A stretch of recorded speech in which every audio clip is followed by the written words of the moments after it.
Hello बच्चों, let's read the question. Question कहता है सिलेक्ट द करेक्ट स्टेटमेंट। तो आपको स्टेटमेंट्स दी हुई है। Enzymes are proteins in nature and are biological catalyst. Proteins which help in communication system are called receptors.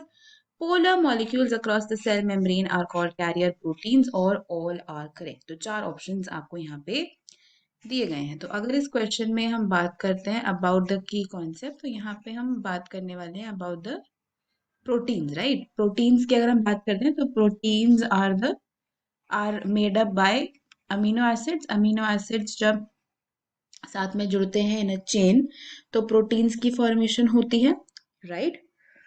सो और इसमें आपकी CONH टाइप की लिंकेज बनती है जब अमीनो एसिड्स आपस में जुड़ते हैं। तो पेप्टाइड बॉन्ड जिसको हम कहते हैं, right, this is known as peptide bond. तो ये तो एक बेसिक आइडिया है अबाउट प्रोटीन। अब जो पहली स्टेटमेंट है that is related to enzymes, ठीक है। एंजाइम्स जो होते हैं, enzymes are also proteins. Enzymes भी प्रोटीन्स ही होते हैं and they are known as biological catalyst. मतलब वो बायोलॉजिकल कैटलिस्ट या नेचुरल कैटलिस्ट होते हैं जो बायोलॉजिकल प्रोसेसेस को कैटलाइज करते हैं, राइट। ऐसे बहुत से प्रोसेसेस हैं हमारी बॉडी में जहाँ पे बहुत एंजाइम्स की जरूरत पड़ती है to catalyse those reactions that are going on within our body. तो इसलिए इनको बायोलॉजिकल कैटलिस्ट बोलते हैं बिकॉज ये बायोलॉजिकल प्रोसेसेस को कैटलाइज करते हैं। तो पहली स्टेटमेंट आपकी जो है वो सही है।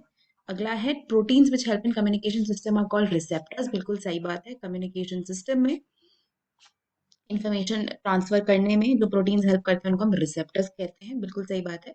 अगला है polar molecules across the cell membrane are called carrier proteins. बिल्कुल सही बात है। कैरियर प्रोटीन या ट्रांसपोर्ट प्रोटीन वो होता है that basically serves the function of moving other materials within organism. एक ही ऑर्गेनिज्म में दूसरे मटेरियल्स को ट्रांसपोर्ट करना, right. And they are very vital, they are vital for growth.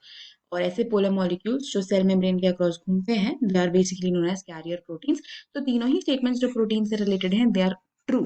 तो करेक्ट आंसर इस क्वेश्चन का क्या होगा? Option D, that is all are correct. So final answer for this question is going to be option D.